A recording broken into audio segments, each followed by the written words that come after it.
안녕하십니까, 조달입니다. 자, 오늘 다뤄볼 주제는요, 황인수 선수에 대한 이야기 한번 해보도록 하겠습니다. 저는 이 근래에, 아니 올해라고 할게요. 작년부터 올해 굉장히 인상 깊게 봤던 경기가 볼카노프스키 경기, 그 다음에 정찬성 선수 경기, 그 다음에 황인수 선수 대 명현만 선수 경기를 굉장히 저는 인상 깊게 봤다라고 저는 생각을 합니다. 그래서 진짜 저도 이렇게 운동을 좋아하는 취미인 하나의 일반인 사람으로서 이런 경기들 같은 걸 보게 되면 운동하는데 굉장히 동기부여도 많이 되고, 그 다음에 또 살아가는데 되게 또 흥미와 또 이렇게 어떤 작은 쾌락을 주는 것 같아요. 이 사람들의 어떤 멋진 경기력으로 인해서. 그래서 오늘 이런 이야기 해보려고 합니다. 하고 이야기하기 일전에 제가 어제 명현만 대 황인수 선수에 대한 리뷰를 하면서 2라운드 KO라고 제가 잘못 이야기를 해버렸어요. 그래서 3라운드 KO로 황인수 선수가 TKO로 이겼거든요. 그래서 이 부분을 죄송하다 말씀드리고 싶고, 좀 이렇게 시정을 좀 하겠습니다. 시정을 좀 하고, 황인수 선수가 명현만 선수의, 어떻게 보면 명현만 선수가 무제한급이잖아요. 무제한급이고, 그 다음에 헤비급으로 따지면 UFC 헤비급으로 따지면 UFC로 따지면 헤비급에 이제 속하거든요. 그러니까 은간우 이런 애들하고 이제 대적해야 되는 웨이트랑 피지컬이란 말이에요. 근데 황인수 선수가 국내 20 타격 최강자라는 사람을 하고, 또 저뿐만이 아니라 모든 여론이 황인수 선수가 질 것이다. 진짜 많은 이렇게 압도적으로 질 것이다. 라고 이야기를 했었는데, 어제 이제 엊그제 이제 새로운 신화를 써버렸잖아요. 그래서 그런 것들을 보고 하고, 또 저는 이 경기 하기 전에 황인수 선수가 이 로드 FC에서 경기하고 할 때 이런 임팩트나, 그리고 정말 정밀하게 하는 타격들, 그리고 간결한 이 타격 센스랑 뭐 거리감, 그 다음에 진짜 코너 맥그리거도 약간 타격적인 부분들이 약간 이런 재능적으로나 뭐 어떤 유전적으로 혹은 감각적으로 타고난 부분이 없지 않아 있잖아요. 저도 격투기를 뭐 깊게 해본 사람은 아니지만 이런 것들은 막 백날 연습을 해도 이게 안 되는 부분도 있고, 어떤 유전적인 것들하고 본인이 타고난 어떤 리듬적인 부분이 있잖아요. 하고 또 신체 구조 같은 부분들. 그러니까 그런 것들이 굉장히 저는 밸런스가 좋다라고 저는 생각하고 있거든요. 황인수 선수가. 그래서 제가 하고 싶은 어떤 본론의 요지는, 황인수 선수가 진짜 꿈이 있다라고 한다면, 그러니까 좀 더 이렇게 큰 야망이 있다라고 한다면 해외 진출을 하는 게 정말 어떤가라는 생각이 들어요. 뭐 이런 작은 단체 이런 것들이 아니라 진짜 UFC까지도 노려볼 만한, 또 지금 딱 나이대가 제가 볼 땐 적정기라고 생각하거든요. 여기서 이 시기를 놓쳐버리면은 정말 국내 단체에서 이렇게 전전을 해야 될 것 같고, 진짜 지금 뭔가 피크를 올려가지고 하게 되면 UFC에서도 뭔가 비벼볼 만한, 또 한국에 또 약간 중량급의 선수가 나오지 않는가라는 생각을 하고 있거든요. 예전에는 박준영 선수랑 그 다음에 누구냐, 그 정다운 선수를 제외하고는, 그러니까 나오기 전에는 예전에 중량급 선수라고 한다면은 미들급 UFC 출신 선수가 제일 중량급에 속했었어요. 예전 양동희 선수가요. 근데 양동희 선수만큼의 이제 준하는 미들급에서, 미들급도 진짜 지옥의 체급이거든요. 제가 알기로는.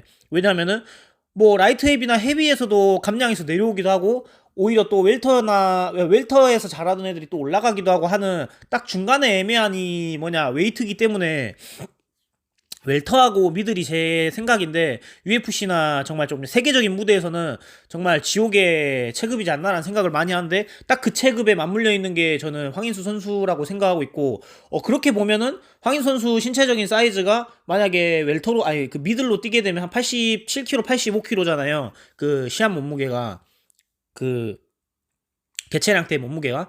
그리고 미들에서 뛰는 사람들이 대부분 키가 뭐 180에서 180, 190 정도 이렇게 된단 말이에요. 근데 이 서양인 선수들이나 그 UFC 거기서 뛰는 선수들이, 근데 이제 황인수 선수는 웰터하고 미드를 왔다 갔다 하면서 이제 원래 본 몸무게가 그렇게 뛰던 사람이었었거든요. 근데 UFC로 이제 가게 되면은 제 예상이지만은 피지컬적으로나 좀 작은 사이즈에 좀 속하다고 저는 생각합니다. 왜냐면 김동현 선수도 키가 185인데 웰터를 뜁니다. 그러니까 그 황인수 선수보다 한 체급 낮은 체급으로 뛰었거든요. UFC 현역 때. 그래서 그런 이제 체급 선정하는 부분들도 굉장히 중요하지 않나라는 생각을 해요. 근데 황인수 선수가 체급을 굳이 낮출 필요도 없을 정도의 빠따 파워가 워낙 세기 때문에 미들로 가도 저는 승산이 있다라고 저 개인적으로 얄팍하게 생각을 하고 있는 사람 중에 한 명이고, 오히려 웨이트를 낮춰가지고 컨디션이 저하가 되면은 오히려 실력 발휘를 못하는 사람들도 굉장히 많았었어요.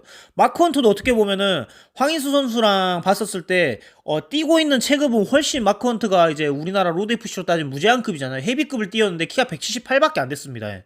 근데 120 꽉꽉 채워가지고 이제 항상 시합을 뛰곤 했었거든요. 그래서 어떻게 보면은 자기와 맞는 체급이 있는 것 같아요. 그렇다고 해서 마크 헌트가 살을 쫙 빼가지고 뭐 웰터 뭐 미드를 뛴다 해가지고 그 뭐냐 챔피언을 또 먹을 수 있냐 또 그런 건 아니거든요. 자기가 아무리 키가 작고 사이즈에 어떤 불리함이 있더라도 자기한테 맞는 체급이 있는 것 같아요. 예, 진짜로 한 예를 들자면은 제일 유명한 선수 중에 앤소니 존슨 있잖아요. 앤소니 존슨 선수도 원래 라이트 헤비 또 막 이렇게 되게 중량급으로 뛰던 선수였는데 그쪽에서 경쟁력이 없으니 미들로 내려갔어요. 그러니까 미들에서 뛰다가 미들도 미들까지 감량을 하다가 또 미들에도 경쟁력이 없으니 또 다시 또 한 체급 낮은 웰터까지 내려갔어요. 웰터까지 내려갔는데 그렇다고 또 미들하고 웰터에서 성적이 좋았냐? 안 좋았습니다. 굉장히 안 좋았고 개체량도 많이 실패했고 그래가지고 다시 라이트 헤이브급으로 월장을 했는데 근데 그때가 앤소니 존슨이 전성기였고 뭐 존 존스하고 타이틀전도 했고 하면서 자기 본래의 체급을 찾아갔었거든요. 그래서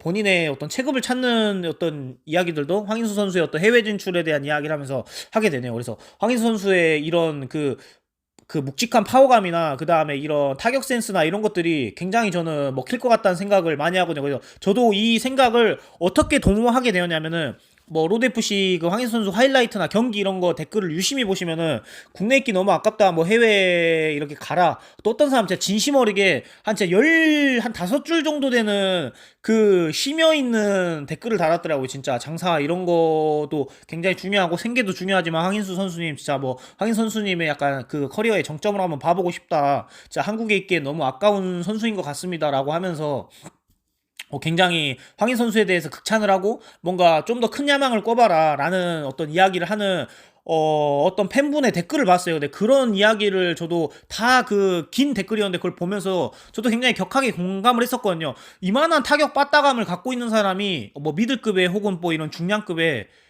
없다고 저는 생각하거든요. 진짜 진짜 예. 그래서 정말 저는 오랜만에 이렇게 만들어진 인재다라고 저는 생각을 하고 있는 사람 중에 한 명이고 또 황인수 선수님의 어떤 이런 피크점은 우리가 같이 이렇게 격투기를 시청함에 있어가지고 굉장히 좀 또 즐거운 어떤 하나의 요소가 되었거든요. 그렇다라는 부분이 있습니다. 하고 또 이런 부분도 있긴 합니다.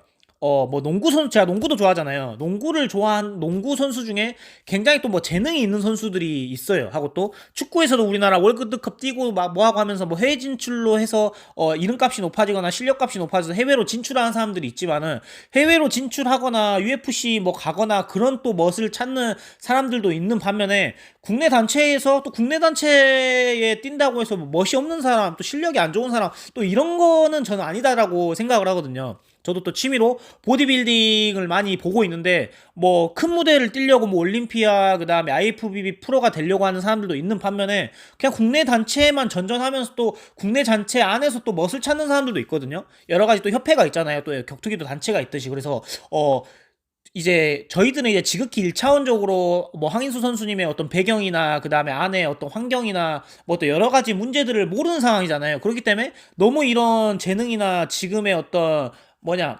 전성기가 아까우니 우리도 이렇게 진짜 타이스처럼 보이잖아요. 진짜 한국의 어떤 타이스처럼 저는 보이거든요. 진짜 지르는 어떤 펀치나 이런 것들이 너무 정교하고 진짜 마이크로입니다. 마이크로에 영어로 진짜 한마디로 이렇게 표현하자면 진짜 마이크로 펀치예요. 진짜. 그래서 진짜 그런 센스라든지 또 거리가 자기보다 키 큰 사람보다 거리감을 더 길게 잡는 이런 게 그런 것도 굉장히 신기하고요. 예, 진짜 맥그리거 같거든요. 저는 느낌이. 그러니까 타격적인 부분 있잖아요. 스텝이나 뭐 움직임 이런 게 아니라 어떤 거리감 잡는 게 진짜 맥그리거처럼 너무 길게 잡는 이런 게 굉장히 신기하기도 하고 그런 느낌이 들어가지고 진짜 제 1차원적인 생각으로는 진짜 UFC에 웰터나 미들 가가지고 뛰어봐도 승산이 있지 않나 막 이런 생각을 혼자 어렴풋이 하게 되었어요. 근데 또 여러 가지 어떤 전제는 제가 아까도 이야기했다시피 국내 단체에서도 만족을 하고 또 국내 단체에서 이렇게 시합을 이렇게 뛰면서 또 본인의 어떤 왜냐면 운동선수도 어쨌든 운동선수로서의 커리어가 마감이 되면 그 이후의 삶도 뭐 반백년이잖아요. 그래서 그 삶들도 이제 설계를 하고 하는 것들도 본인 몫인 거거든요. 그래서 뭐 UFC를 나간다고 해서 뭐 성공할 수 있는 보장이 있는 것도 아니거니와 또 UFC에 가서 뭐 거기서 이제 승승장구한다고 하는 막 떼돈을 벌진 않거든요. 예. 그 파이트머니라든지 또 UFC를 가서 경기를 잡고 또 뭐 트레이닝 캠프를 차리고 하는데 그런 돈들도 상당하다고 전 들었어요. 그래서 이런 파이터분들이 굉장히 헝그리하다, 굉장히 또 배고픈 직업이다라고들 이야기를 하잖아요. 그래서 이런 부분들이 좀 여러분들도 알아주십사 하고 또 저의 생각들도 그렇다 하고 저는 진짜 이번에 황인수 선수가 명현만 선수를 KO로 하고 또 17년 만에 다운을 시켰다는 거는 굉장히 진짜 이거는 황인수 선수가 엄청 잘한 거거든요. 명현만 선수가 못한 게 아니라 명현만 선수가 중량급에 이름 있는 선수하고 뭐 지금 당장 재경기를 한다고 해도 제가 볼 때 명현만 선수가 또 확률 높게 또 저는 이길 거라고 저는 생각을 합니다. 예. 입식으로 봤을 때. 근데 황인수 선수가 너무 잘해버리니까 무제한급을 미드급 선수가 이겨버리니 진짜 이거는 제가 볼 때는 가만둬서는 안 된다는 생각이 이제 저 개인적으로는 가볍게 들거든요. 그래서 이런 부분들을 이야기 여러분들과 하게 되었습니다. 예. 감사합니다.